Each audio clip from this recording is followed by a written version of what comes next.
Frontier Developments wrecks a player-driven event in Elite Dangerous, isolated incident, or the symptoms of a much bigger problem. Also, we remember Burt Reynolds, a actor that we grew up with in the 70s and 80s. And the gaming media and EA are digging in their heels and defending loot boxes. And governments are starting to get serious in fighting back. All this and more on the Zorch Central Show.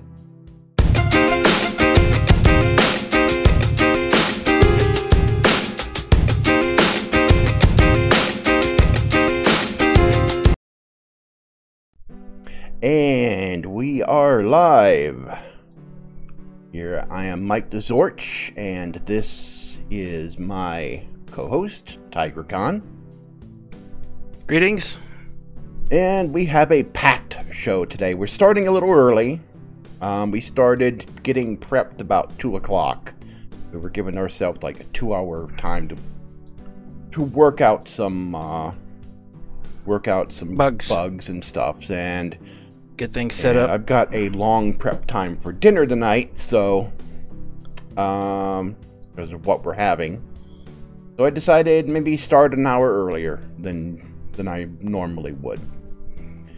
So we have a very packed show tonight. We gotta get 3 segments and a lot of news to cover because we sort of skipped a week with the show, and we were supposed to be every 2 weeks. Now we've gone 3 weeks, and a lot has happened between now and then. First story of the night, we are taking a look at what's going on with Elite Dangerous, and this is a game that we like banging on a lot because we really liked the game, and we don't play it anymore. I still like it, but I don't play it no more because of what Frontier Developments is doing to it. And I have the chat window up. We have a follow. Yep, Pendant Wig 6482. Thank you for following. Alright, so what's going on with Elite Dangerous? Well, if any of you have been following what's going on in the game, a player faction called Cannon Research Group was organizing a big event around their megaship. They're one of the only groups that actually has a megaship in the game, and they can't move the ship themselves for some weird, strange reason. It's just there's no mechanic for it. It's basically they ask Frontier to move it, and then Frontier basically during maintenance teleports it into the new location. Maintenance happens about so there's no actual movement. They just teleport it from point A to point B during maintenance. They can move it basically once a week. It's a fixed asset. It's a fixed asset in place, and they have to move it during that time. I think it's like Tuesday. Every Tuesday. Tuesday or Thursday. I think it's Thursday. Every Thursday. I thought it was every Monday or Tuesday. No, that's Final Fantasy. Final Fantasy's maintenance is Tuesday. Ah, okay. So, what they wanted to do is, they wanted to go to this place in the Cone Sector. Now, the Cone Sector is a region that has been locked off because of permit locks. Now, certain systems are locked with permits, like the Sol system, where Earth is at, that you have to get a permit to go there. You eventually earn it while playing the game, but there are other regions of the game that are locked off with permits that you can't get. This region's actually pretty sizable too, because we were out Canis Majoris, so when we made our trip, and I wanted to go check out the California Nebula. I didn't know about this thing, and I couldn't get a route plot. Yeah. And I kept trying to go around and around and around. It's a fairly sizable area. Yeah. And there was one star out in the middle of this whole region that was completely blocked off by permit-locked systems that wasn't locked. And they wanted to go there, so Cannon requested permission to go there from FDEV. FDEV said yes. Now, after the update, that spot that was not permit locked was suddenly permit locked. Actually, it was, from what I understand, the order of events is it was after they requested, but before the move, it got switched to locked on them. So it was unlocked. I might be wrong on this, but my understanding of the order of events was they made the request, FDEV said yes, and then post that, before the move, it was locked, and then they were like, uh-oh, what do we do now? And they were just like, just see what happens. And so that's where the idea, you started seeing messages about Thargoid activity in the region. So there was a warning that, Thargoids could be involved in this. So there was a little bit of warning to this, and even I've known that this area is supposed to be Thargoid country. I mean, if you look at the map, it's kind of the region they're coming from. Around there around the Pleiades. Around the Pleiades. Pleiades is like on the edge of this space that's locked off. It's not like right up against it, but it's fairly close, bottom corner of it. So they're coming out of that area. They're coming from that direction. So they're a fairly significant group. They are a PvE group. They're player versus environment group. They do they're an exploration. They're an exploration group. 11,000 players showed up to take part in this event. 11,000. Now they weren't all in the same place. The way the game works is they were in different instances, and also they were also in single player mode. They were in open play, and some of them were even in private groups. But all the basic rule was you needed to be docked with the Gnosis when it jumped. So the ship itself can't hold that many, but since they were in instances, it could. So they were all docked with the ship, or most of them were, and the ship got moved. Anybody in the jump was docked. If you got caught in this, it's because you were docked. You wouldn't be there any other way. The ship got moved after the maintenance, and it was moved off course. I think they went how far? I think it was 12 light years or something like that. It wasn't very far. Yeah. It was like 12 light years. It wasn't that far away from where it started. And it's a very short distance. Before that even happened, a post went out on Galnet, which wasn't supposed to go out yet. That was where they had their first issue, was a premature Galnet release. Galnet release. Now Galnet is FDEV's lazy way of doing narrative in the game.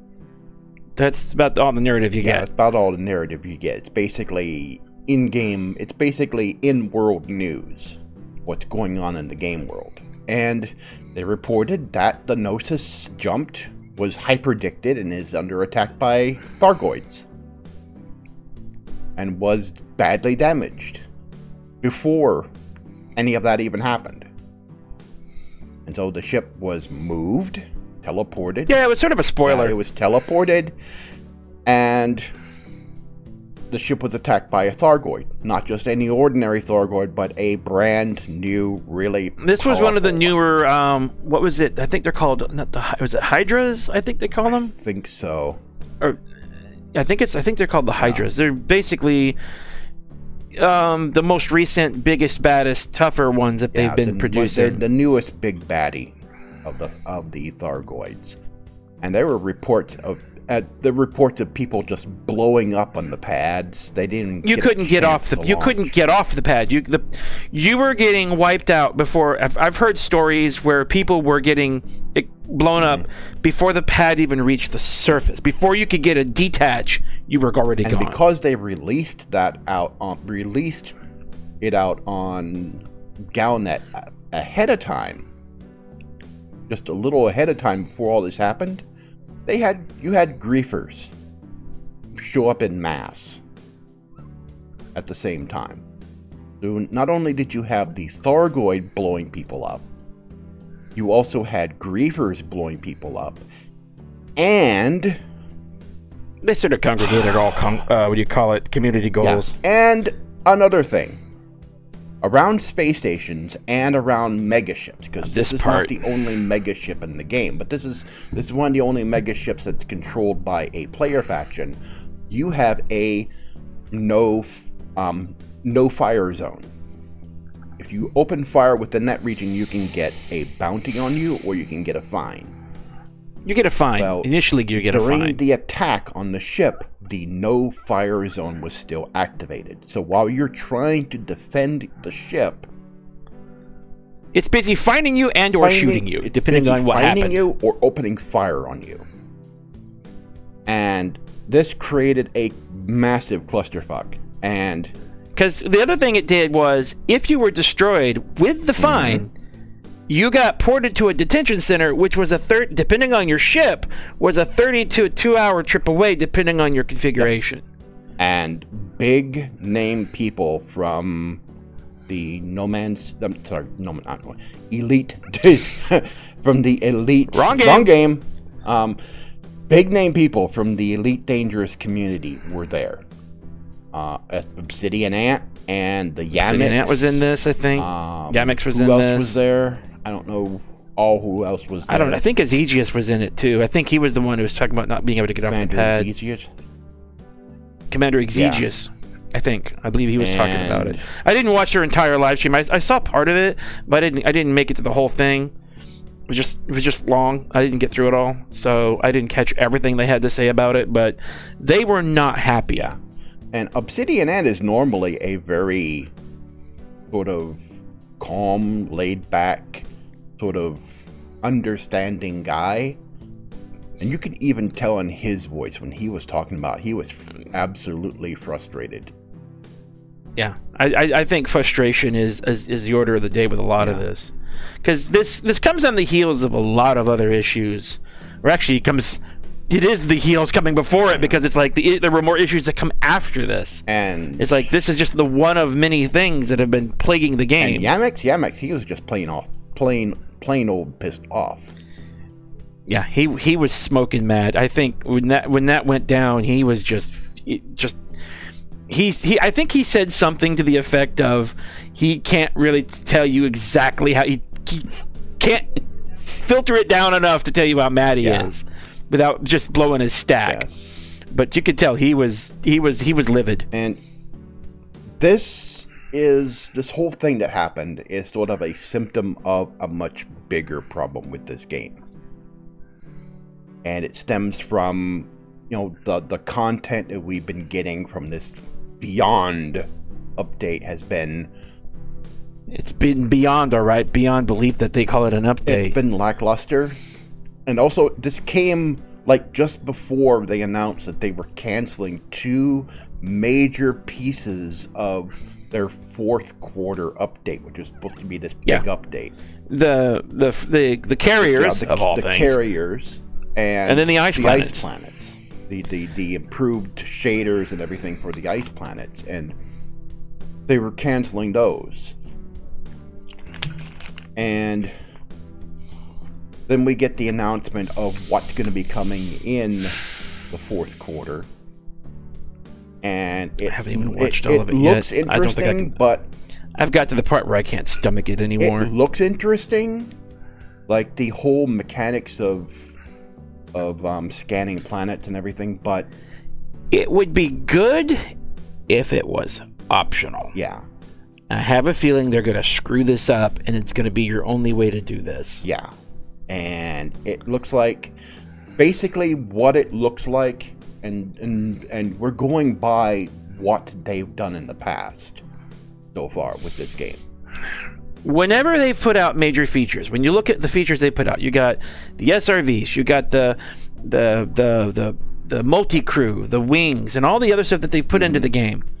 It's like, it sounds great, sounds like a great idea, and then when you get to the execution, they somehow manage to half-ass it. They half-ass it or completely fall on their face. They get to the. It's like a professional football player who gets to the 2-yard line and constantly trips and doesn't make it over the line, and they lose the game repeatedly. Yes. It's I don't know what it's frustrating. Yeah, it's frustrating. They keep just fumbling the ball. It just feels like they're. If I didn't know any better, I'd almost say they're trying to torpedo the game. That's a working theory that it's not making them money. That not enough people are. It's not making them enough, so they're like, just let it tank. Not enough people are buying the game. They don't charge a subscription for the game. Not enough people are buying microtransactions, which are all just cosmetics for the ships, and also bobblehead things for your dash.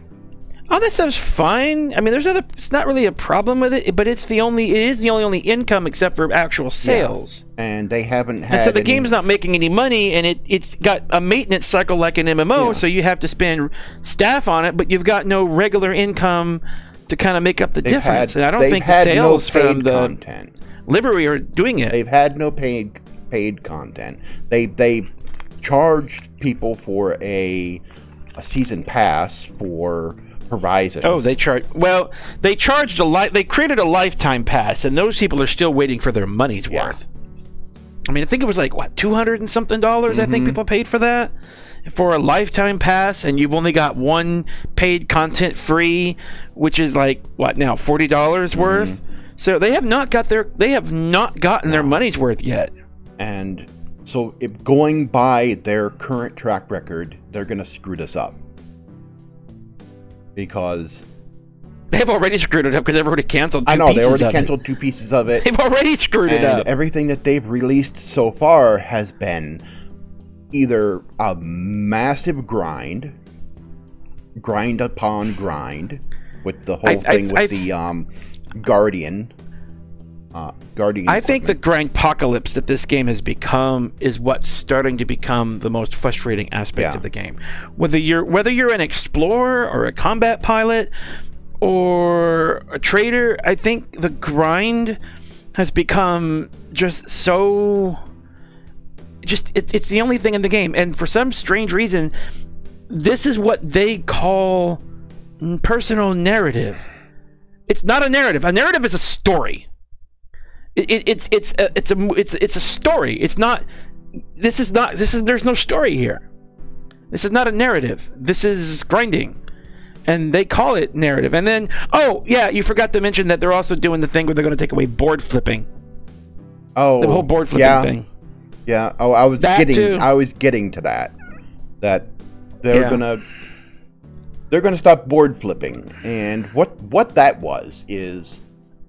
If you went to a station and you were picked up some missions and you started not seeing any good missions showing up on the board, what you could do is you could log out of the game, sign in to maybe open. If you were in solo, you go to open, solo, private. It would generate a new list. One of those would trigger it. It would generate a new list of missions, and you pick those up, and you switch back to your private group or back to open, whichever you wanted to play in, and you could stack all those missions up and then go and run them and then get a bigger. The thing is, their reason for doing this is dubious.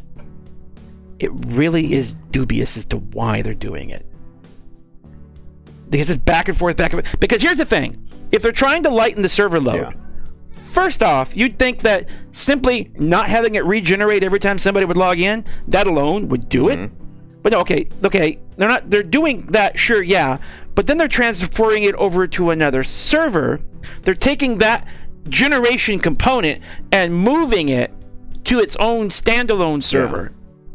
And then that is supposed to. Sometimes it does. That should have been done anyway. Sometimes it did take that thing to. Or it times out. To time out or take a long time to to load. Yeah.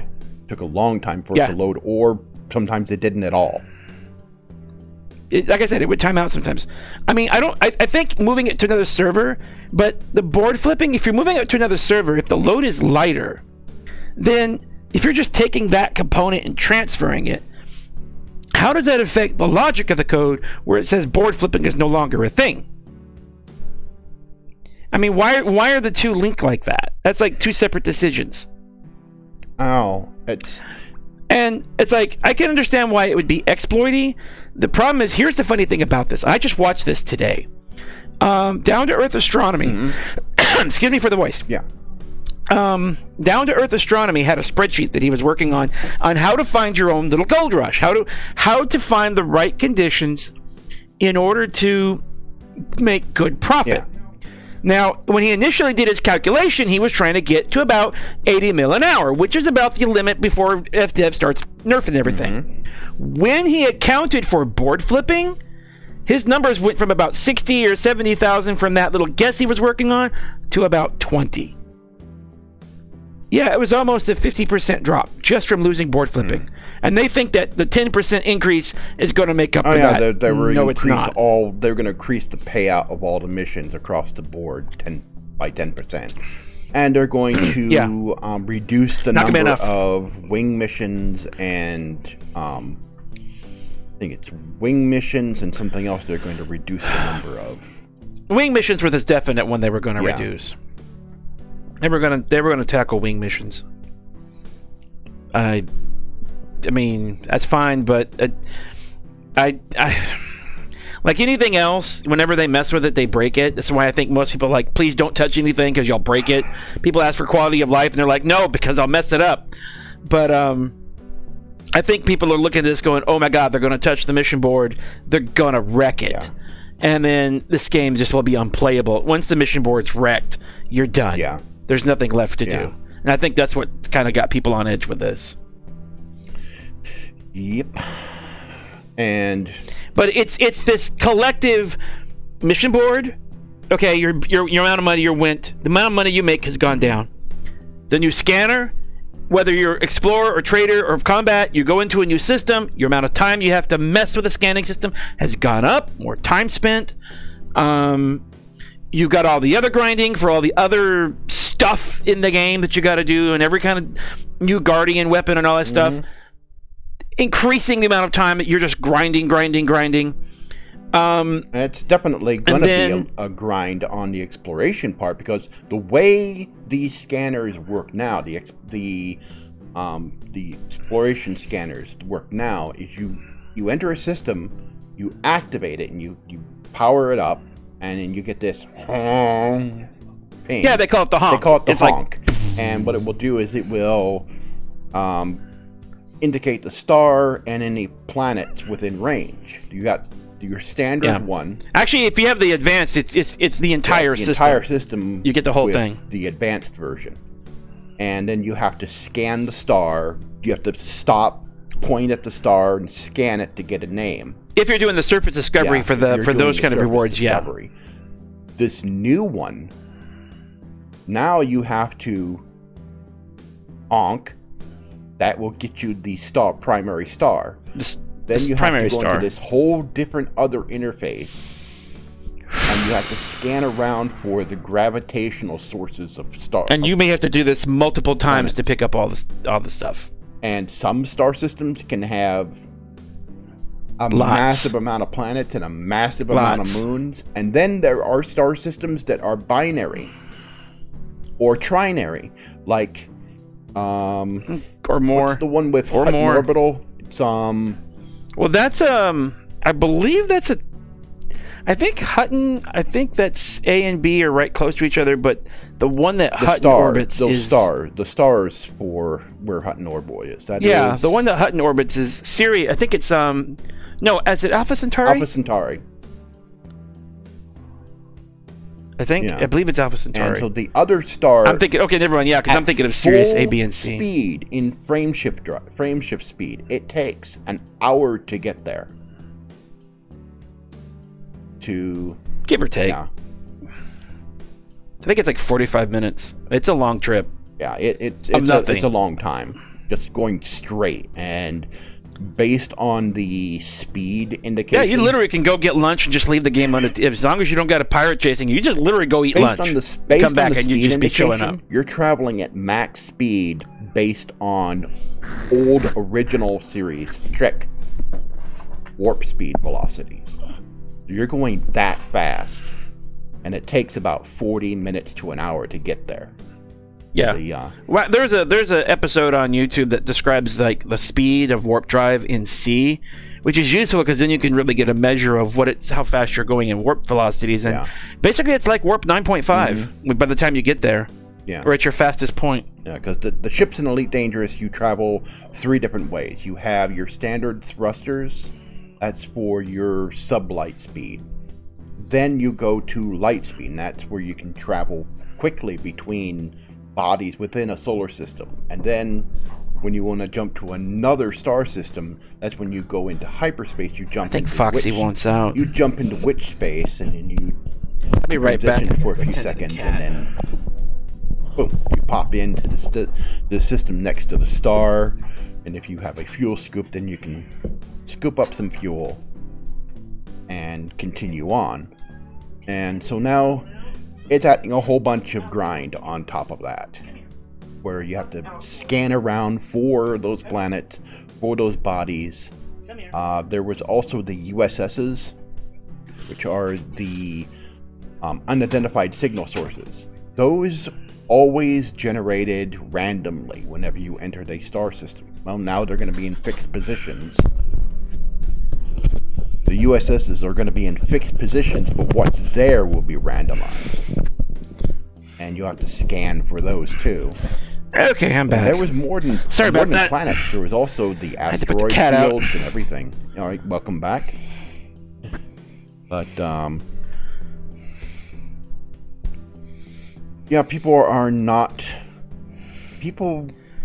losing their confidence that the fourth quarter update is going to be any good. My feeling is, if they get this wrong, if this really comes out to be just lackluster, yeah, they've wasted the entire 2018 cycle in this game. They literally have wasted everything. Yep. The most you could say we got in the conclusion would be, and this is if they implement everything that they've got left, 4 new ships and a bunch of new Guardian some mining stuff, some scanning stuff, which is all going to be more grindy. They didn't even talk about the new mining mechanic at all. No, they haven't talked about that yet. Yeah, I don't even know if they're going to do it. But they canceled a bunch of content. They got a handful of new ships. They screwed up Crime and Punishment and turned engineers into more grinding. That's all of 2018. Yep. Because we got, of the new ships, we got the Crate, we got the Chieftain. Chieftain. I don't even remember what the other ships. Challenger. And there's another one. I forget the other one. I forget them all. They're that's the thing, is they're very unmemorable ships. Well, because they're variations on the same. The Crate is really good. The Crate and the Chieftain are really good. The rest are basically knockoffs of those. Asp Explorer with a Crate. Yeah, Crates are fun to fly, but everything else past Chieftain and Crate were good. They were both really good ships. Everything else was cheap copies of that. And in the live streams, when the developers are in live stream, they act like they don't even know where anything's at. Like, one guy didn't even know how to find in the menus in the game where to find out what ship he was in. I wish I had that video. The devs don't play their own game. They don't play the games that they work on. And that's a sad state of affairs right there. The working theory we have, and we're not the only ones who have this, is that FDEV doesn't want to support this game anymore. They're just doing what they were doing, the most minimal of work. I think, here's my thing, is if the company has gotten to the point where the company is trying to branch out into other things, and they've got this one game, and they don't want to make people mad at them, but at the same time they're letting the game sort of go stale to the point where if enough people leave, they can just say, well, nobody's really playing this anymore, we're gonna maybe shut it down, because it's not making us any money. And I think for them it really comes down to money in terms of what they're willing to invest into the game. The thing is, they've not given players much reason to. If they had good content, even paid content, really good new paid content. I mean, if they offered a package deal where if you had one package that said, buy this and you get space legs, buy this and you get atmospheric planets, they would sell. They would sell. People would buy it. I mean, it's like, and then the Lifetime people would say, yay, we got our stuff that they promised us way back at the beginning. Yeah. And then the sales would go up, the thing would make more money, you know, and then not only do you get livery for your ships, you get livery for your suits and all the other stuff. But they didn't do that. They're not doing that. It's like, I don't think, it's like once the vision of what the original developer kind of reached was, after that, they gave up. They just didn't know where to go with the game because there was no vision of the game beyond its 1984 incarnation. Well, there was nothing in the original to define what the game ought to be, and the guy who created it didn't offer anything new to say, this is canon, this is what you do, this is what we're going to add. I don't think he's come forward with that. He's busy running the company and not really in the development side anymore. And they're just running status quo with no vision leadership. No vision from somebody in charge that says, this is where we're going to take it. And they don't have the resources. They're in maintenance mode to develop anything solidly new. And meanwhile, they released a brand new game, the whole Jurassic Park game. Which was a high-profile thing because it was tying into Jurassic World franchise. They were making a quick buck, and they pulled a lot of staff off of Leaf Dangerous too. They said they got about 100 people, but that's not developers total. That's everybody. Excuse me, 100 people total, not just developers.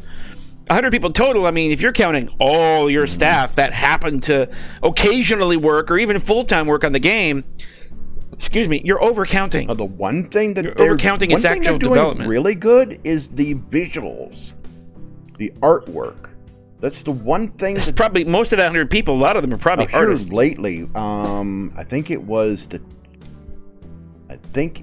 Challenger or the other one that they had the panels for the weapons moving, and it wasn't attached to the body, or didn't have arms that moved with it, because you could see it in Yamex's video where the panel slid up and it was just hovering there up above the hole.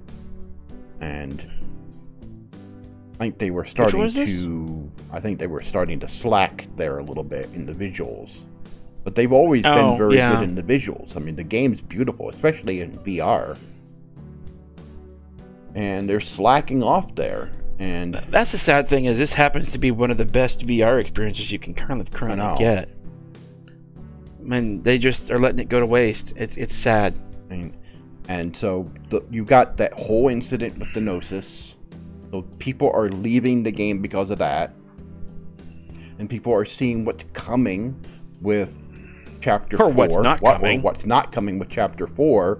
They're going, oh, this is just going to be more the same crap, and they're leaving because of that.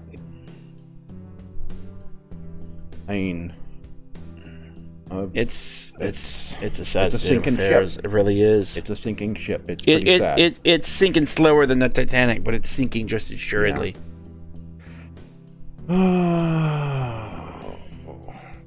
Well, in more depressing news,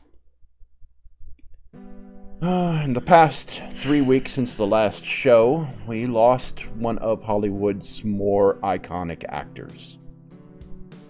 We lost Burt Reynolds. He was an actor that Tygra and I both grew up with, because I grew up in the 70s. Now, you didn't grow up in the 70s, did you?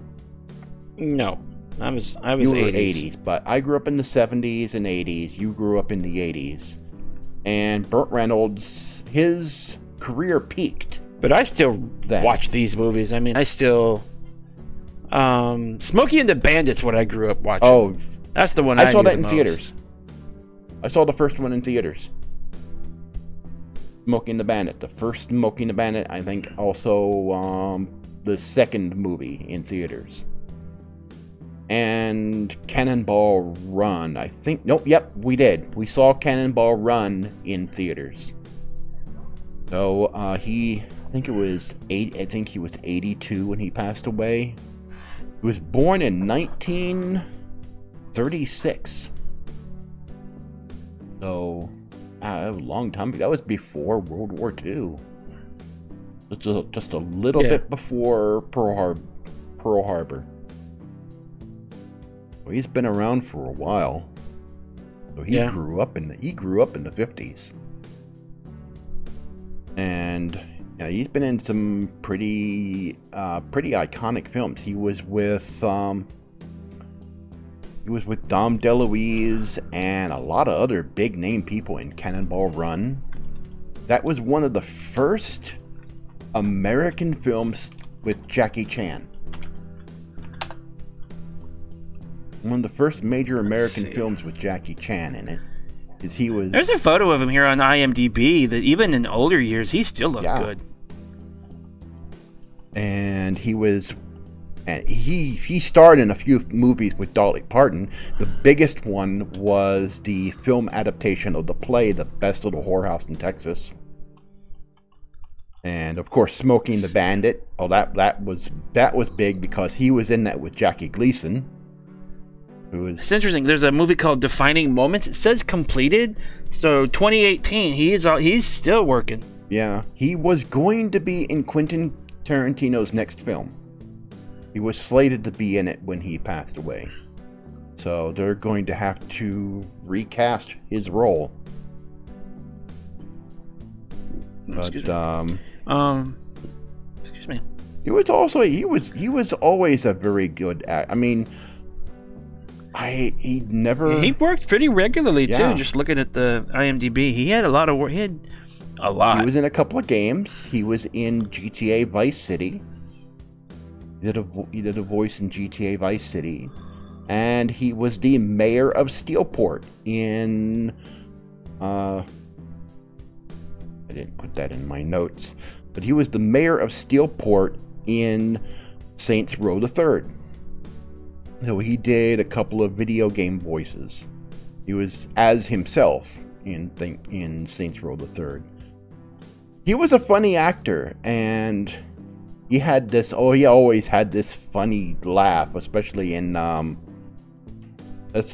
Smoking the Bandit. It's like you just loved that laugh of his. I think he was also in Boogie Nights.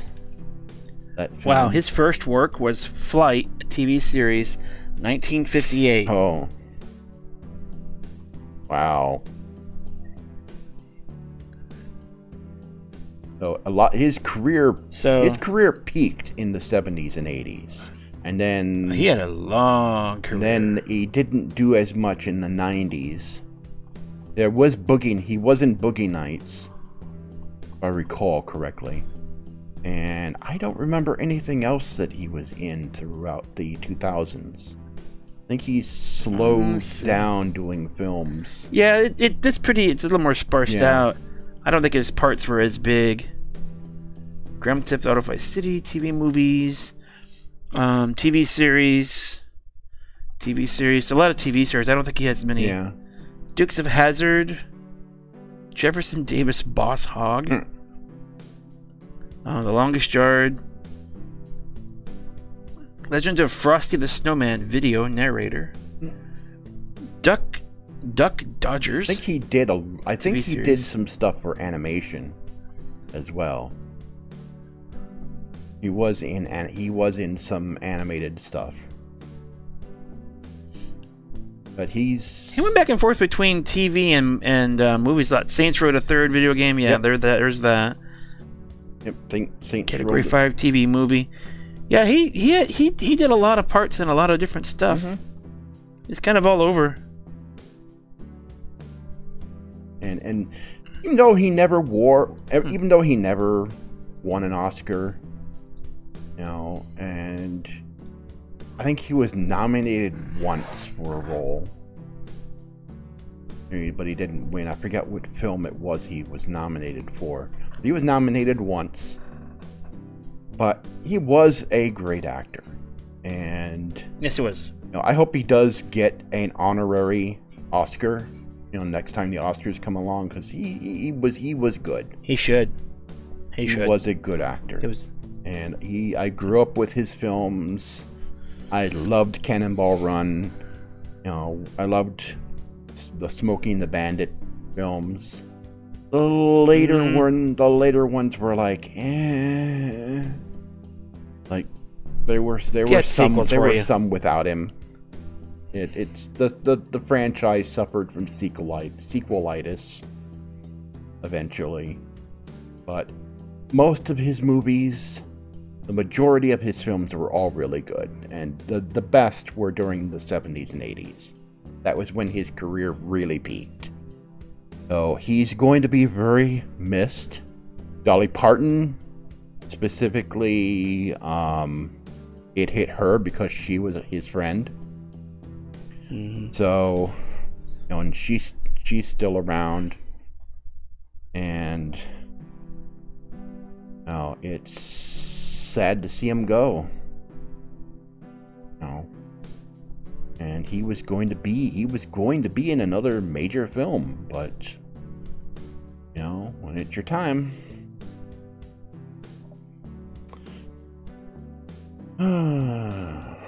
Let's see if we can try and liven things up a little bit.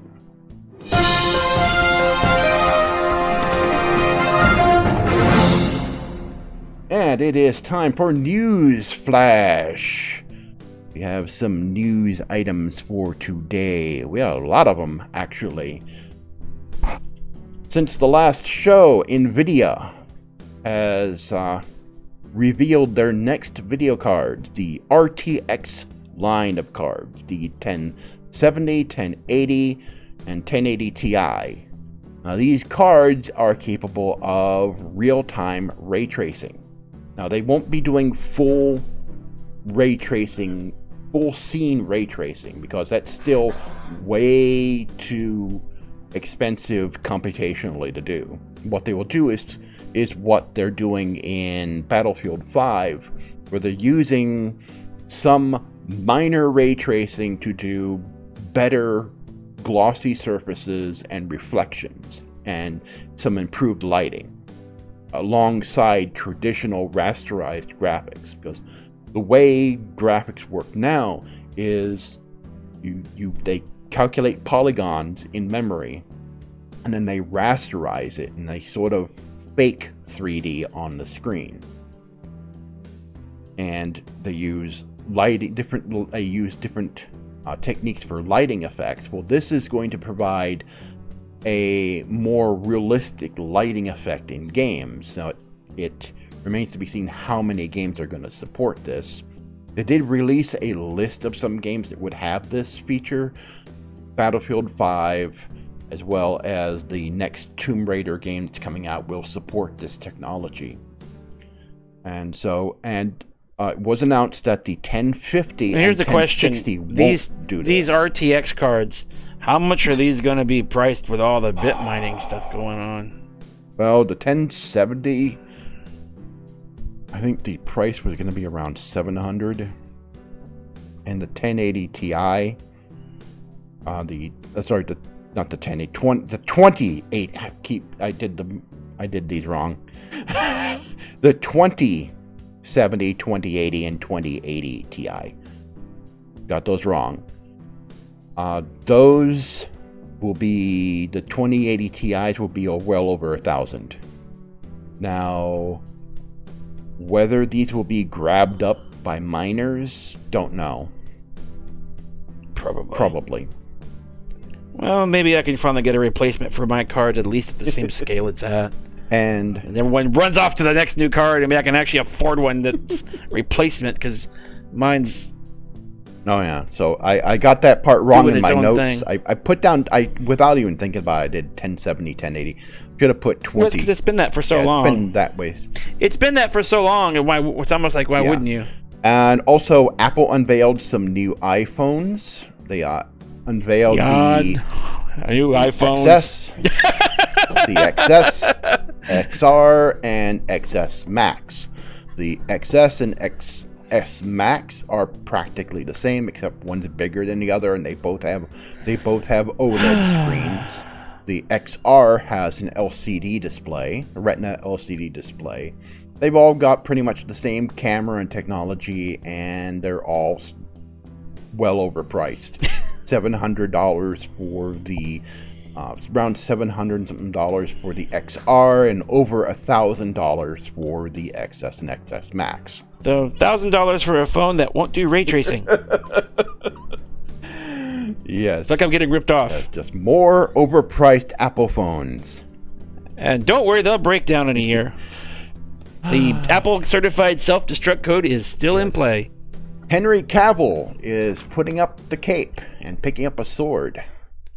He is no longer going to be Superman in the DC cinematic universe. So, how's that going to affect their just now that you mentioned that, it just brings the question up. Geralt of Rivia. How is that going to affect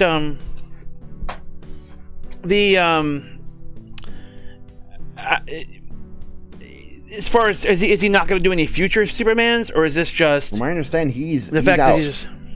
From my understanding, he's out, and he's going to be in the Netflix. So what about Witcher like series. Justice League 2 movies or something, or anything like that down the pike, or any additional Superman? Are they just going to have to recast him? They're going to have to recast him. They've been looking at someone. They haven't. The last I saw, they were looking at someone named Ham. Ham to replace him. Yeah. Sounds like they just need a monk from India. We'll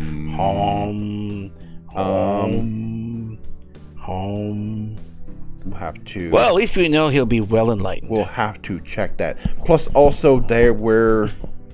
There's also, I've heard the possibility that they might be wanting to cast a black Superman. Which that has gotten people upset.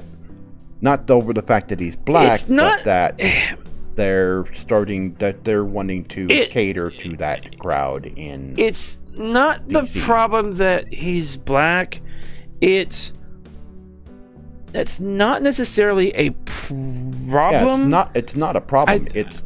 I think it's the why you're doing it versus what you're doing. I mean, because we saw what they did with Ghostbusters. Yeah. And if you're doing it with that kind of idea in mind, it doesn't matter who you cast, it's going to suck. But if you do it, I mean... Forced diversity. The question was, even if they did it, would it stay true to the character? Forced? Because that's what it really comes down to, is does it stay true to the character? That even if he's black, it doesn't matter if he portrays the character of Superman well. That's what was wrong with Ghostbusters, is it didn't matter that it was all female. That wasn't the problem. It was the problem that those characters did not really fit for the role of what they were doing, and the way they portrayed those characters. That's what was broken. They weren't true to the characters that they were kind of redoing. Young Yu Nash, 18. Thanks for the follow. Yeah, it's nothing. It's not that there's anything wrong with casting a black Superman. It is the fact that forced diversity is not diversity at all. And I mean, here'd be a fun one to have. What's his name? Samuel L. Jackson is Superman.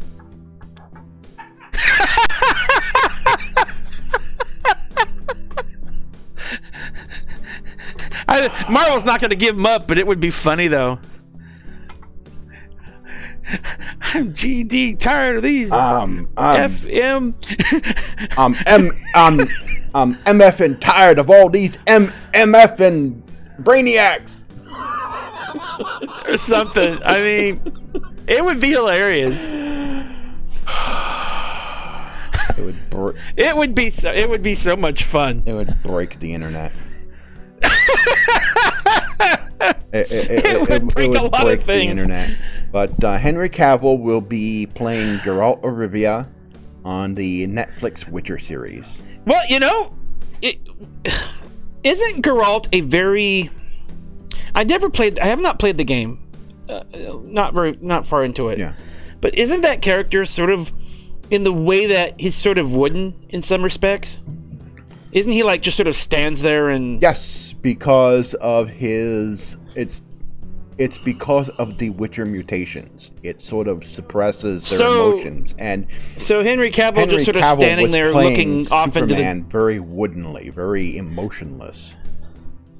The thing is, isn't that character of Geralt more larger, more buff, more grittier, more older? I don't see how a guy who looks like Superman can really fit into that kind of role, though. I mean, what do you think? I mean, you played the game. I mean, you know the difference in how they look. I've seen some photoshopped artwork of him as Geralt. It could work with the right...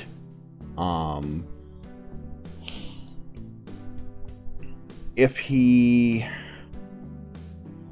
Because I'm just thinking, doesn't he just look too different? In terms of the a beard, and now they're just digitally added. They'll just CGI it on him this time. This time they'll CGI it on him. That's what they'll do.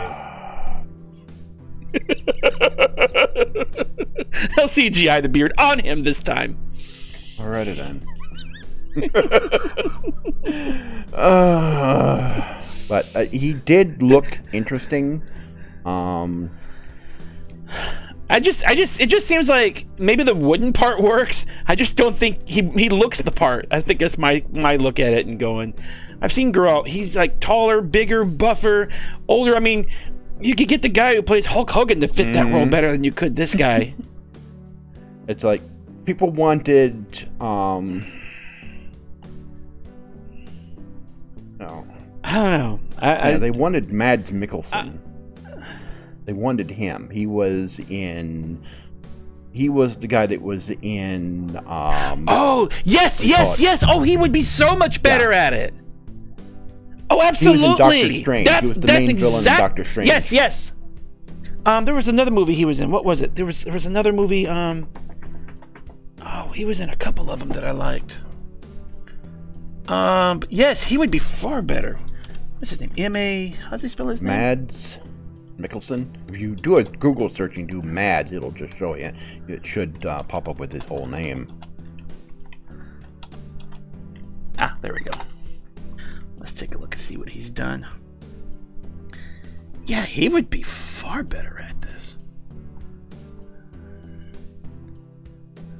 Age uprising. But yeah, I mean, I could see him doing the role. Oh yeah. But the other guy, not so much. Actually, he hasn't had as many roles as I thought he had. At Eternity's Gate. Rogue One! That was the other one I was trying to remember. He played Galen Erso. Yeah. That was the other one I kept thinking, so I knew he was in another one that was around the same time frame. Yeah, I think he would be better at it than the other guy, than Henry Cavill. That's my opinion. Yeah, but I happen to agree. They asked him if he wanted to do the role, and he agreed, and so now they're casting a new Superman. They're also having to cast a new Batman because what's his name also stepped away. So no more. DC can't get their stuff together to save their soul. I don't know what is it with DC and their characters and their actors and their production. They cannot hold it together over there. No, they still have Jason Momoa for Aquaman, which is a perfect. Oh, he enjoyed that role too much. He ain't going anywhere. And also, what's her? I keep forgetting her name. It's like damn, Gal Gadot or something. Yeah, Gal Gadot. What's her name? Yeah, they're still keeping her as Wonder Woman. they would be totally sank without her doing that role, because she nailed the role. Moving on, because we're spending too much time on this. The Nintendo Switch is getting a ton of games. Nintendo had their Nintendo Direct, which they delayed because of the earthquake in Hokkaido. Among their first-party stuff, they're also getting a ton of third-party games, and the most notable of these, they're getting the Diablo 3, which we knew was coming. There were some other surprises, big surprises. They're getting Civilization 6, They're getting Final Fantasy Crystal Chronicles. And they're getting Final Fantasy 7, 9, 10, 10-2, and Final Fantasy 12, The Zodiac Age. As well as City Skylines and Warframe. That's a good list. Yes. That's a good list. I mean, that at least in my book, that puts that system, especially since it's so portable, that puts it on my I am definitely thinking about it now. Especially Warframe, one of the best free-to-play console games out there. You know, it was first on PC, solid list. But it's one of the most played free-to-play console games some RPG, a little bit of action, simulation, combat. That's a good all-round list right there. That's a pretty good solid list. Plus a lot of mainline Final Fantasy games. Oh, and Final Fantasy 15 Pocket Edition.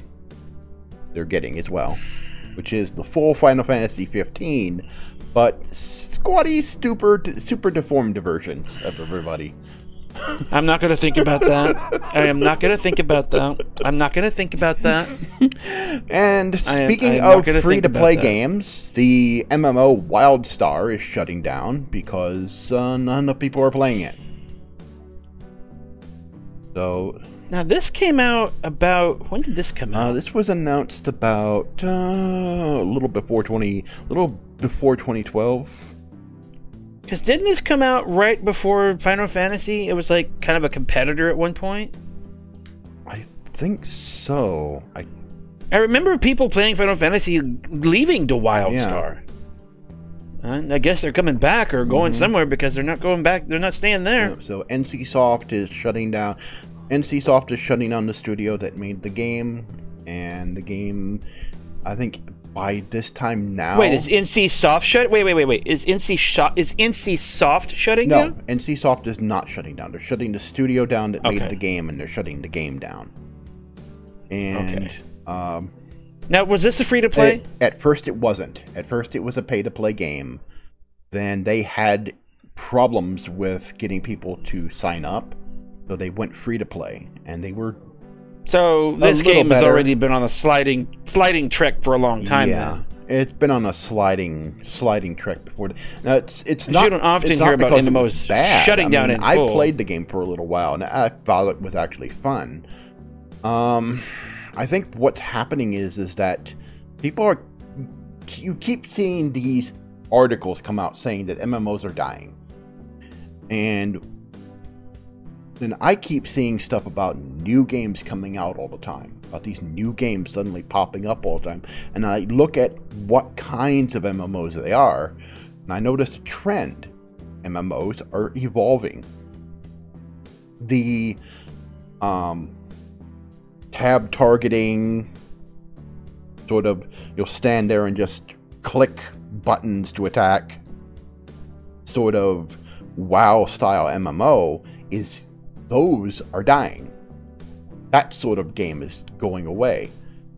Whereas more action. You know what that makes you think though is that means in a way Final Fantasy's subscription model is what's keeping it going then, because Final Fantasy's got a lot of complexity to its system. It's got a lot of complexity to its systems, and it's not just a click in there enough, and it's got a big enough fan base that despite the fact that it's a WoW-ish MMO, it's still alive and well and thriving. As opposed to the, say, more action-oriented, say, ESO style. ESO, or even more so than ESO, games like Blade and Soul and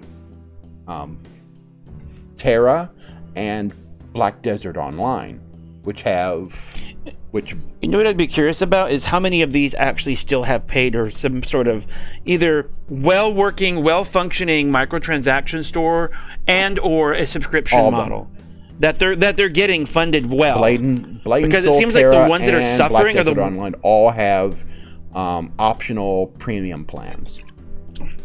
See, I think that's helping because if I want to support a game because I love the game, I subscribe. Actually, Black Desert Online is a buy-to-play game, just like ESO. You buy it, but there's no subscription. But But there's a lot of content to get in ESO, though. I mean, if you don't subscribe to ESO, you still pay for content in another way, because your subscription if you're either paying for it through your subscription, or you're paying through it through what you would purchase either on the store, because you don't get the crowns for free anymore. You get it through.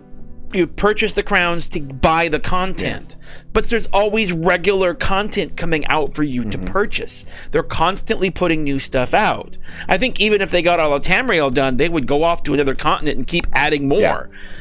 So there's a income for them all the time. And I think enough people subscribe, probably enough, and then enough purchase it to keep it going and keep it going. Because if you don't have any, I've said this before, if you don't have any income, if your subscriber, if your user base drops, you're gone. And the one thing that sets ESO and Blade and Soul, Terra, and Black Desert Online apart is that they're all action-based MMOs, where Black Desert Online sort of builds on top of the combat systems that Blade and Soul and Terra have, and they have this really complex combo system, probably one of the best in class combat system, action-based combat systems there is in an MMO. And it's also one of the most graphically impressive looking MMOs too. The one that's amazing is still open, and that's Final Fantasy XI. Yeah. That game that amazes me. It amazes me that game is still open. I guess maybe because it's a numbered title, Square feels like obligated to support it. Maybe. Yeah. I mean, it's got a great storyline. It's always had great storyline. In fact, they've recently stopped. You can only play it on PC now. The repair service. They recently stopped doing PS2 repair service. Yeah, PS2 is completely gone. I think they also discontinued the Xbox service too. Yeah. The only way to play 11 now is on Steam or some other standalone. See, this is what gets me about Steam, is I really wish Steam would release Final Fantasies 1 and 2.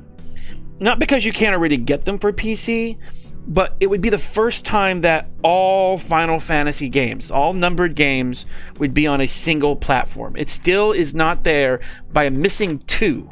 Final Fantasy 1 and Final Fantasy 2 are not there yet. If they would put those out, put those out on Steam. Put those last two, just put them out. I mean, they've got 1,000 different renditions of them, but go ahead and put them out. That way you can finally have a single platform with all of them. Finally. And that's a good segue to get into the next news item. Steam. Valve is implementing filters now, so that you can filter out certain games. And so now adult games are now allowed on Steam. So here's your new feature that nobody's going to use. But you can now filter out adult content. So basically, most of the games that had adult content were visual novels, where some visual novels are anti-games. And before, those had to be edited in order to be on Steam. So there's a lot of visual novels on Steam. It started with a few, and then it just exploded. I mean, the explosion of visual novels and the popularity of them on there is amazing. It's probably making Steam a lot of money. It's making them a lot of money, and they're being pushed for this financially. Instead of just policing content and being a nanny, what they're doing is they're letting the consumers decide. And so they are building in features into Steam that allow people to say, I don't want my kids to see games with sex in it, so I'm going to set up a filter and a parental control for that. And so now you can do that. Workaround. Or if you're guys like us and they go, oh, hell yeah, let's see that. You don't really need Steam for that. Just saying. And before the games had to be edited, and so then Valve went and said, "Oh, you can't in the forum discussions, you can't link to the patch that brings the porn back into the game." They had to do that at some point, and so now none of that's necessary.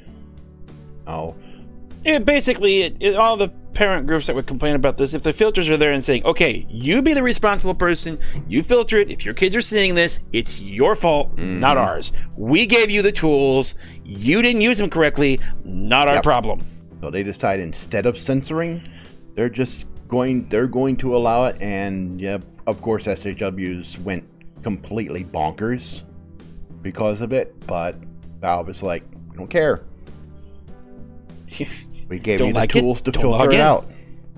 It's what the tools are there for.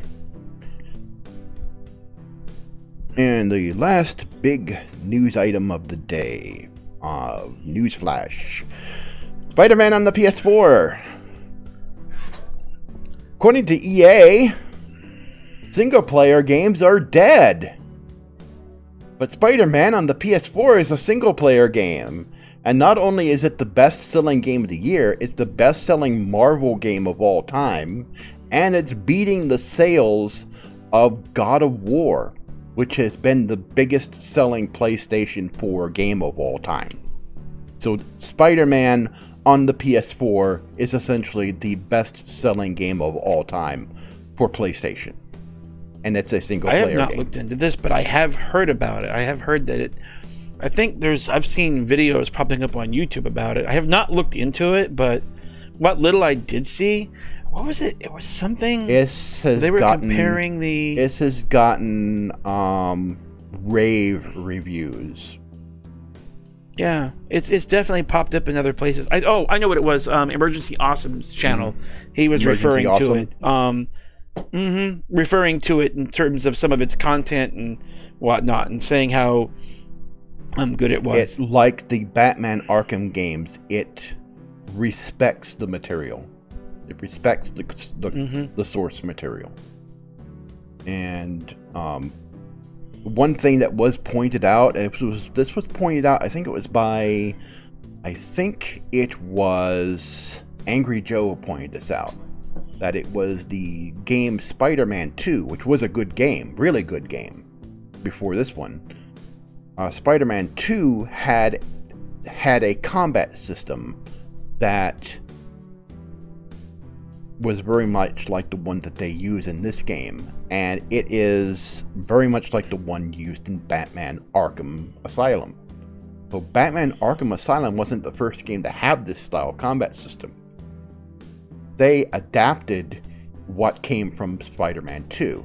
It seems like Spider-Man innovates, and then Batman really nails. Yeah. He kind of popularized. They popularized that system, and this may set a new trend for some more Batman. Yeah, and then that combat system was then used by the Shadow of Mordor. I think one other game also used it, but this game uses it to really good effect. And I mean, I saw several videos on it. It is impressive. It is truly. I love how the only clip I've really seen. I mean, I think what got me was the only clip I've seen was one where they were talking about. I think Emergency Officer was talking about Kingpin and how much he looked like the guy from Daredevil's Kingpin. Because that guy just personifies Kingpin so well, and so yeah. And that is it for Newsflash. Now, third and final part of the show tonight. Major gaming news sites like Polygon have been defending loot boxes. Basically defending corporations' right to exploit you. And now, Electronic Arts is digging in their heels. Belgium previously declared that loot boxes were gambling. And they have strict gambling laws. I mean, they were threatening jail time for companies that had loot boxes in them. So Valve had to alter their games, and Blizzard had to alter their games that have loot boxes in them so that they would abide by Belgium's so laws. Basically, now that they've gotten past Disney being mad at them for the whole Star Wars fiasco, now they're getting they've just Europe pissed at them. Now that Disney's off their case and they're not going to lose all that money from Disney, they've decided to go to town on the rest of this. So what it is they have loot boxes in FIFA 19, and FIFA is one of they have FIFA Ultimate Game. I think that's what they call it. I should have put that in my notes. But it is a major moneymaker for them. It is a major moneymaker for them. And it's part of the FIFA franchise. FIFA is it's an actual organization. It's the organization for football, basically soccer, around the world. It's their football. It's their football. It's their NFL. You go over there and say football. That's what they're gonna think by default. If you watch the World, we think the traditional World pigskin, funky-looking ball for them. It is soccer. Now that is what they do, and they are as adamant about that as a Canadian about hockey. You're not gonna. Yeah, it's their thing. And so Electronic Arts is going. We do not think that loot boxes are gambling. Well, there's the CEO in a investors call basically said they were, but we don't think they are. We disagree with Belgium, so we're not going to remove loot boxes from our game. We're going to sell it with the loot boxes in there. And Belgium has started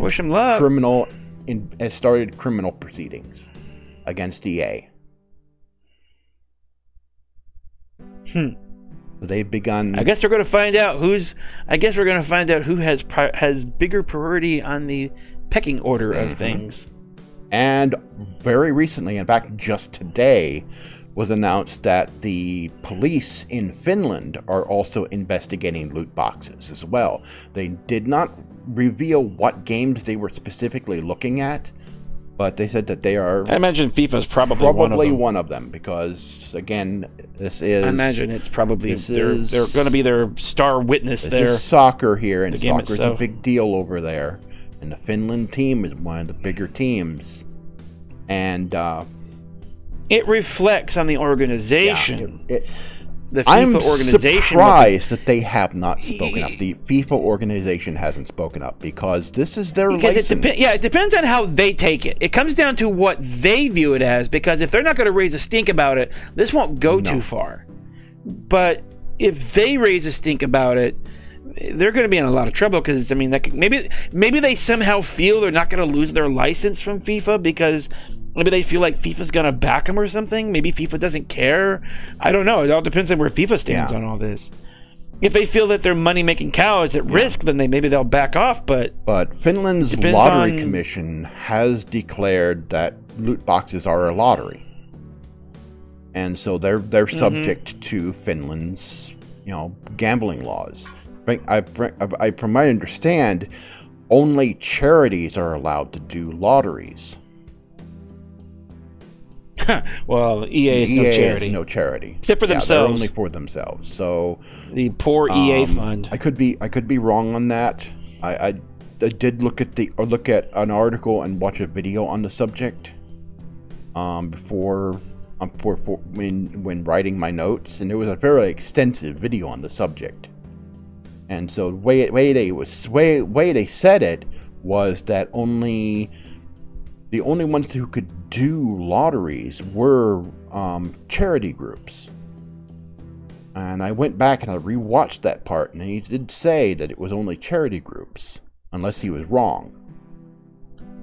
My guess is it'll come down to what individual countries and the EU and all that kind of all tangle in together with. It depends on how much ruckus is made, how much these countries can enforce the law in their own borders, and how much how much of a stink FIFA is going to make. It sort of all depends. I mean, these countries that it's definitely illegal in, I can imagine they could say something, but it's going to be interesting to see how much. Is EA? I mean, are they going to prevent the game from? I mean, because here's the question: in the end, is after they've does EA see the fines and all the other stuff as just cost of doing business, or is it going to hurt them enough to actually make them stop? It depends. That's what it may come down to. They could be just slapped with a fine, because if because they'll just count it as cost of doing business and write it off on their taxes. Belgium issued an arrest warrant, it won't matter, because they'd have to go through the whole process of trying to get somebody extradited. Right. I mean, if they don't got an extradition treaty, good luck trying to get a CEO of a company extradited to another country. Good luck with that. But so the one thing they could possibly do is if EA just still digs in their heels and absolutely refuses to budge, they could ban the game in Belgium, and that would be the worst. How good people just import that would be worst possible. It'll go black market then. It'll go black market. Belgium could then go to the EU Parliament and say that EA is just flaunting the law, and that would depends on if the EU gives force the EU to take a stance on it. And if they follow Belgium and Finland in saying this is gambling, and they implement that as a law Europe-wide. That's where it's going to really rubber meet the road, is if the EU actually cares or not, or if they're going to support it. And don't know. There are a lot of other factors at play in this too. So it's corporations, and this is just part of other problems. Corporate skullduggery. More, skullduggery, where corporations think they're above the law, that laws don't apply to them. And the sad thing is, more times than not, they're right. Yeah. That's the screwed up part. I mean, the deck is really... I mean, look at YouTube and the whole copyright issue. I mean...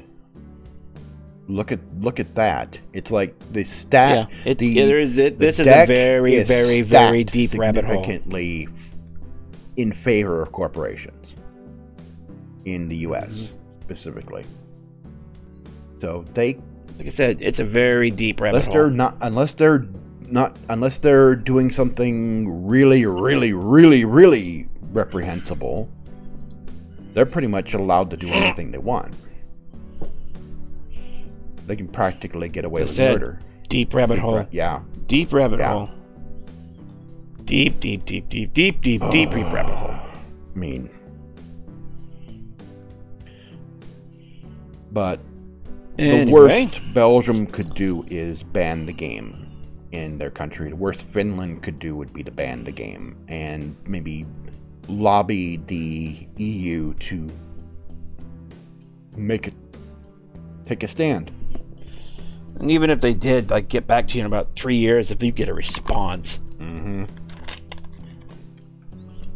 But still, the whole world's watching this. The world's watching this, and I think I don't think EA cares. I think it's where they don't care, but I think other countries are waiting to see what happens with Belgium and now with Finland. And they might start taking a stand because... Well, see, this is the question of... For them, it's a question of whether they have the right to exercise... One moment, camera just went into... The camera just went into demo mode. It's not supposed to do that. It shouldn't have been doing that. It might need its memory wiped. It always works for C-3PO. It might have been full. I forgot to dump it earlier. Are we having technical issues?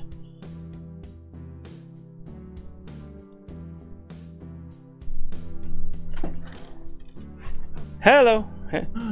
Pardon our technical difficulties. SD card is full. Did it work? Uh-oh. Hold on. You run the thing there. I will be right back while I attempt to correct that. But this is a battle. This is a battle over corporations having the right to basically exploit you and exploit your kids because they're selling these things. I mean, do I think loot boxes are gambling? I think they are more like they're less like. I'm still here. He's just fixing the camera. Yeah. We have to do that. We have to set it into record mode. Camera. It's on our to-do list. We have to set it into record mode because if we don't, it'll go into demo mode just like it did. And You back? yeah, I'm back. You have to put it into demo mode just like it did just now. Okay. Cholesterol. Boy, and everybody's joining here, and we're almost near the end. Whoopsie! Forgot about that. I forgot to check that. We have Alan Burns. We have DTN UFC 14, Alpha TS, DJSJ, whatever. Just call him DJ. So I can't pronounce it. I'm not even sure there's any vowels in that. No pension here, guys.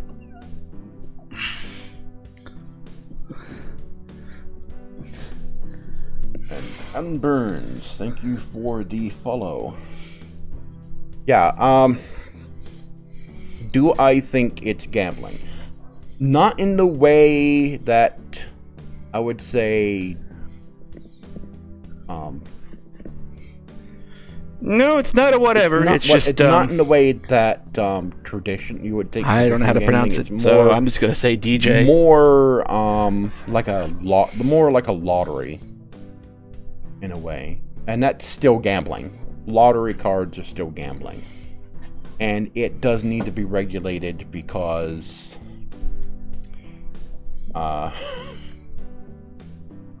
it still needs to be regulated because it can be exploited, and that's I've lost my place. Oh, the gambling thing. That's the right. whole thing with loot boxes. It's right. They use exploitative business practices, and they use psychology in order to get people to want to pay their microtransactions and to buy loot boxes, and then they design the game's progression system in order to depend on it, because we know that it did. Because you look at what EA did with Battlefront 2. When they removed the loot boxes from Battlefront 2, the progression system was completely broken. Because it was so dependent on those loot boxes. Oh yeah. And then they rebalanced it. So I mean, to think that these corporations think that they can just get away with it and think that they are so above the law that they can, that they can exploit people this way. That they can use these techniques in order to get people to... Is it freezing? Stream keeps on freezing. Well, that's on Mixer. I'm not sure. Wrong there.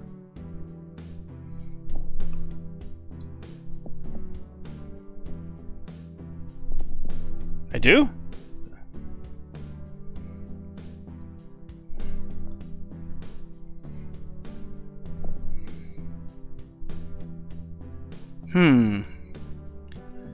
It seems okay on YouTube side. Yeah.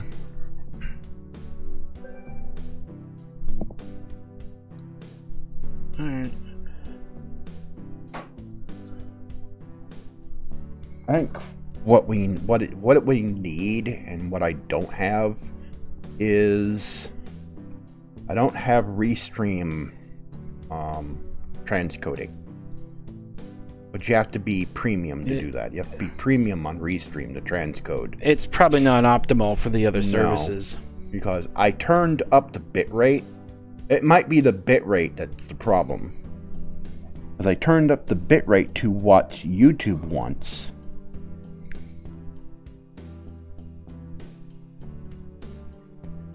Yeah, there's probably something along in one of the other the apps for stream or something. Without having to throw some extra cash at it at the moment, it's probably not a whole lot we can really. It's a lot for it. And there's like limitations and everything. Yeah, it's like I can reduce. At some point, maybe we can tackle that. I could reduce the bitrate a little bit because I know also that Twitch is. I stream to Twitch also on this, and I know that Twitch is very picky on what bitrate it wants. Because wasn't it Linus that was saying that it's even for them it's difficult to actually get the stream correct for all the different services? They do it a little differently. They sort of do what I'm doing, but they have their own server that. But they're doing their own server that's doing that. They have their own server, but they even have it tricky to where it's hard to get all the right encodings across all the different services. Because what they do is when they do the WAN show, or when they do some of their other live stream stuff, they stream to a server on site, and then that server transcodes and sends out two streams, one to Twitch and one to YouTube, so that their bit rate is set to what both services want. And that's what the transcoding feature of Restream.io does. Yeah, because if you had that ability, then you could feed them a high stream and let them just transcode it to whatever same or less bit rates that services require. We could do that here, but we might need a separate machine, or maybe this machine is powerful enough to do it. I mean, this is a Threadripper. Yeah, it might be able to do it. 32 gigs of RAM. That one might be able to do it. It's just our network connection might not be enough. Maybe the network connection might be the issue. I don't know if the upload bandwidth is enough. They are getting a. I mean, considering how much, it's internal, considering how much we've got going back and forth and everything else going on. They're getting a 5 gigabit connection. Who's that? Linus Tech Tips. They're getting a 5 gigabit connection, and with their ISP, must be nice. Sites that are within their ISP, they get a 10 gigabit connection. So they're going to get 10 gigabit to Amazon and Google. And they have a new router, and they have a new switch.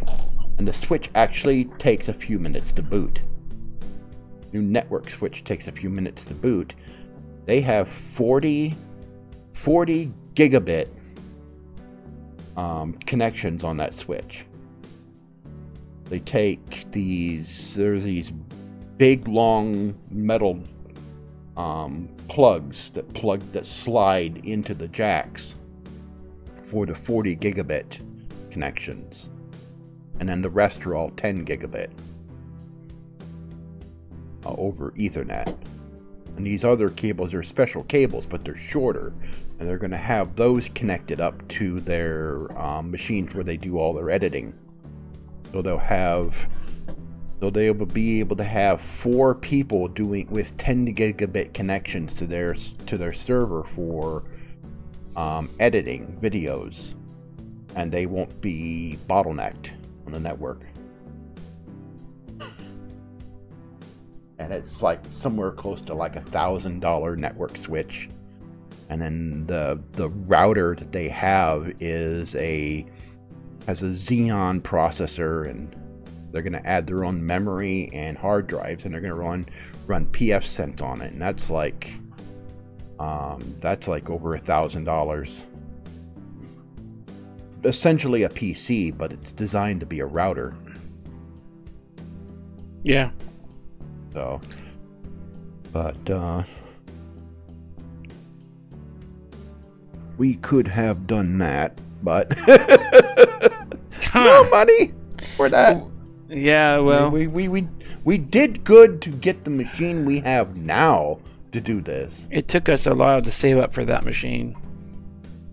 No, this machine and it's still working on getting it to meet its potential. I've got stuff to do to get it there. I've got to work more on this machine to do videos. You know, we have stuff coming up. The next video for Gamers Bay, which is the Atari football game.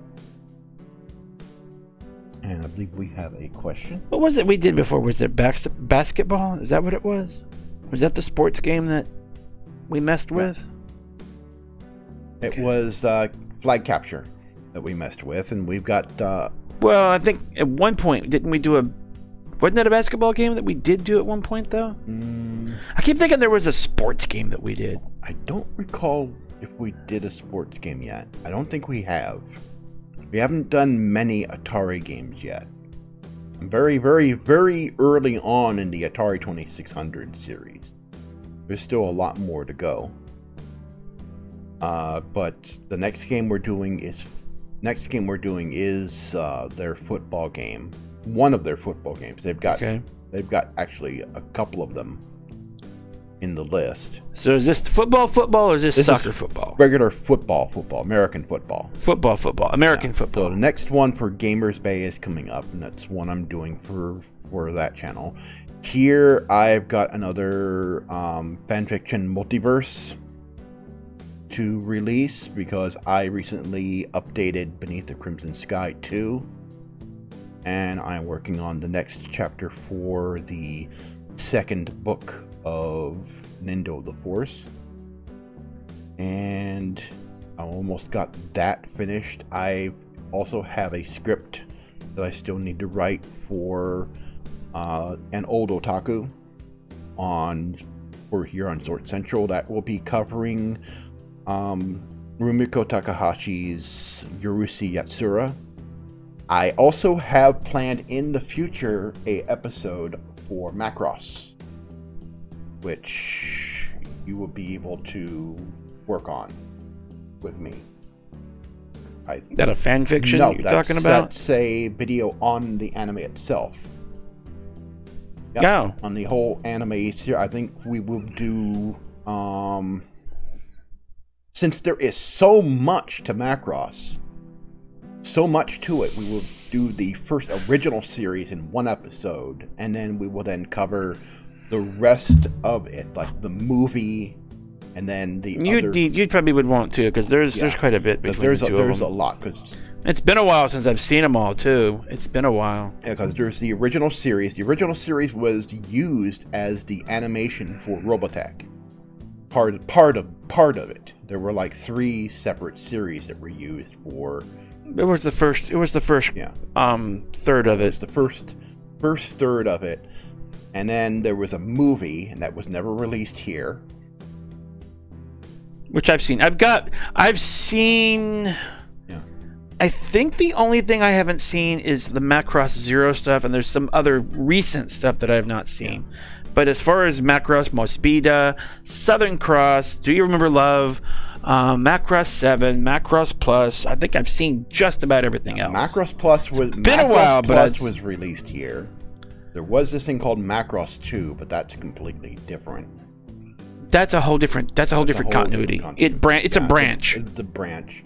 Then Macross 7, that's a whole complete series that was that's a separate branch. Never brought here. Macross 7 was never brought here. Macross 7 Dynamite was never brought here. Macross Frontier OVA, was never brought here. Macross Zero is a prequel, which was never brought here. That's the one I've not seen. There is a new one that came out last year that never came here. There was a completely brand new one. This one I've not seen. And I haven't seen that one either. And so, it's fairly big deal when these come out because since music is such a big focus to Macross franchise, they've always got really good music because you're doing some work in there, and you've got some of Firebomber's music. I still listen to it. I got Firebomber. I got some Macross. Macross Plus and a few others. Sharon Apple music, and still probably one of the best. I like some anime music. I've got a collection of songs, but one of the best out there is Angel Voice.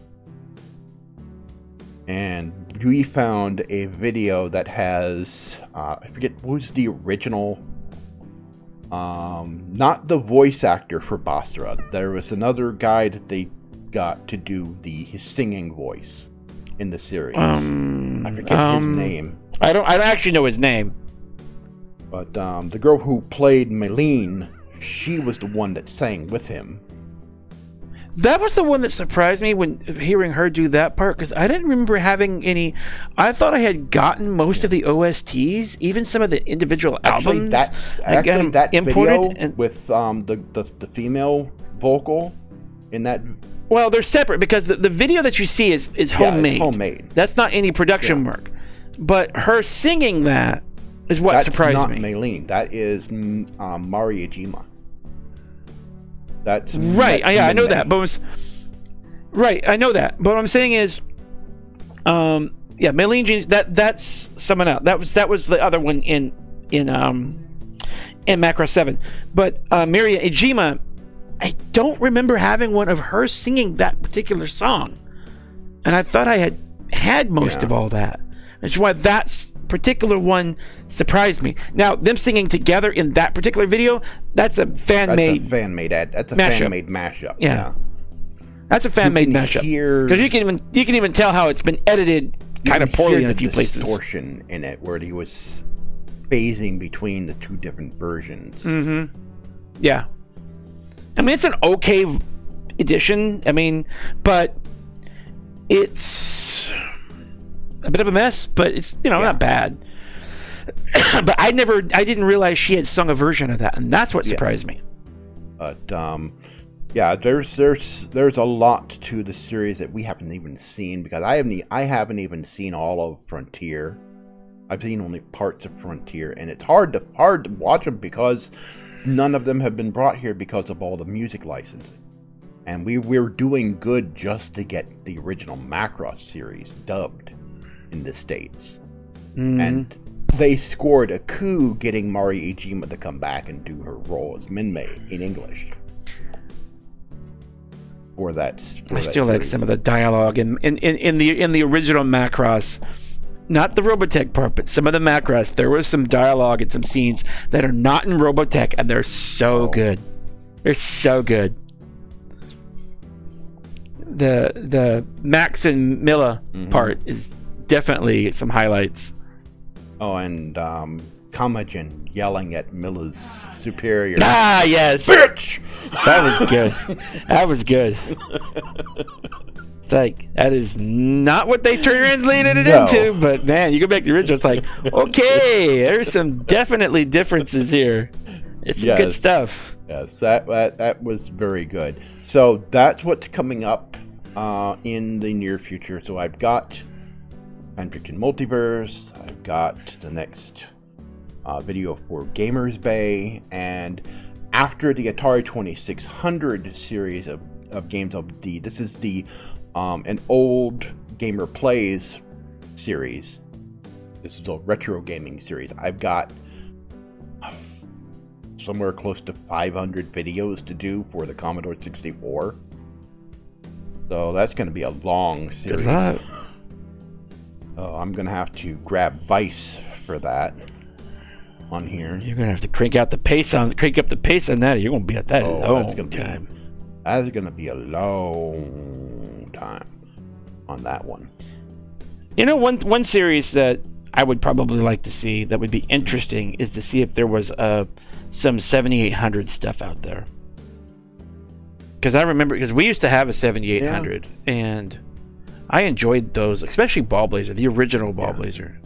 I mean, now it's not quite the same as it was. We will be able to do stuff like the PS4 and Xbox One in here because of our new setup. I need to still test that. We still got to test that. Yeah, we still have to test that.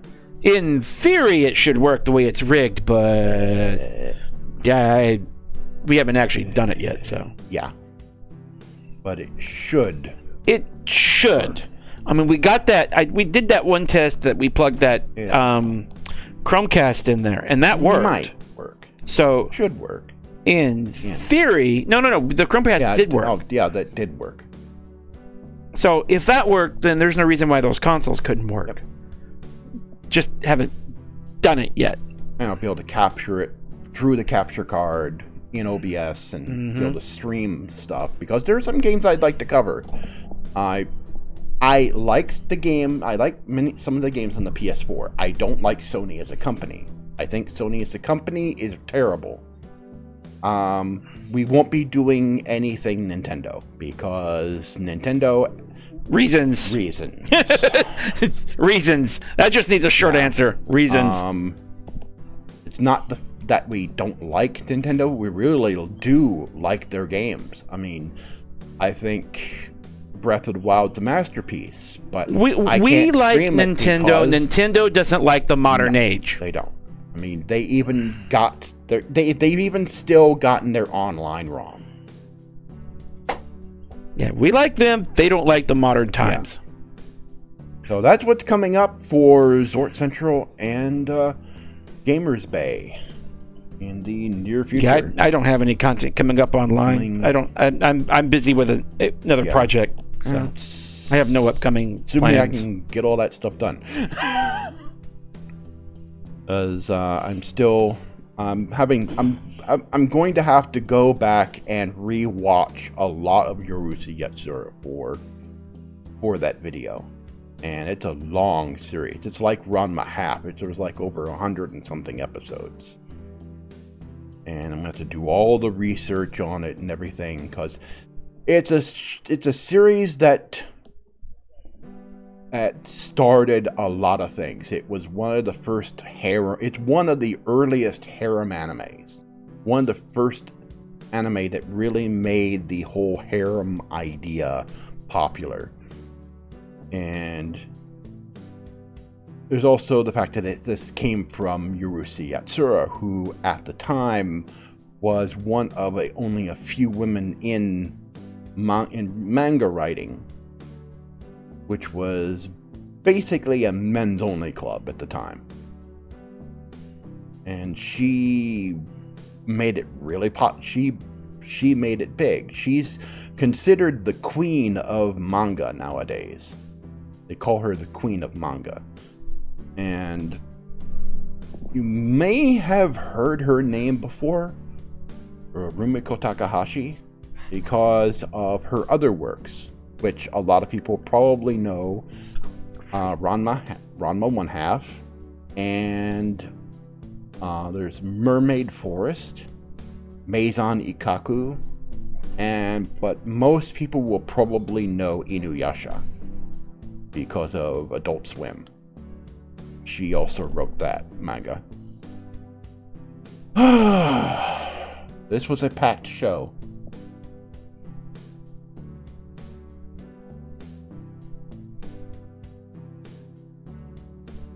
Cheddar Ruffles. My thoughts on the sour cream and cheddar Ruffles. Mr. Sano. I've had those before. I'm ranch.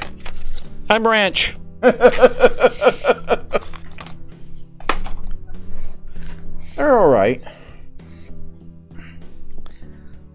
Okay. Now they owe me a quarter of a penny for their product placements. So. All right, in 2 weeks we will be back with more stuff to talk about. The news in games, entertainment, geek stuff, tech, That's basically what this show is all about. We just take 3 major segments and also the news flash segment for interesting little things. So we talked today about the whole situation with Elite Dangerous, where we don't think that FDEV really cares about the game anymore. Thank you for the follow. Oh yeah, thank you very much.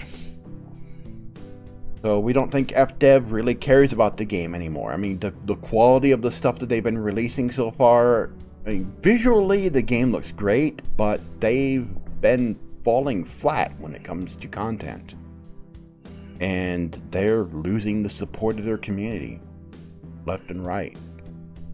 And we also talked about Burt Reynolds. He was one of my favorite actors growing up in the 70s and early 80s. R.I.P. Burt. Oh. And then we talked about loot boxes for a minute. I wanted to say more on loot boxes, but there have been so many other people talking about them that really what I would have to say about them has already been reiterated by a lot of other people, is that they are exploitative.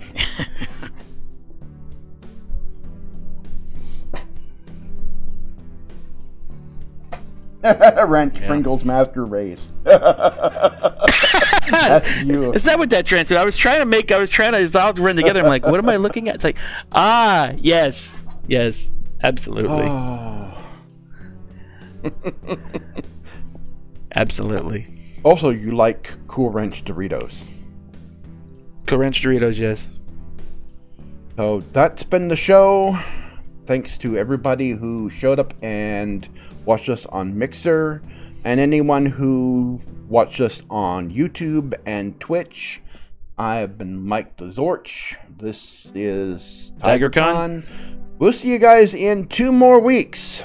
Maybe 3, depending on what happens. We were 3 weeks since the last show, and it was a pretty packed show. And so now I have some things to take care of. Thanks for watching, guys, and we'll see you next time. Have a good one.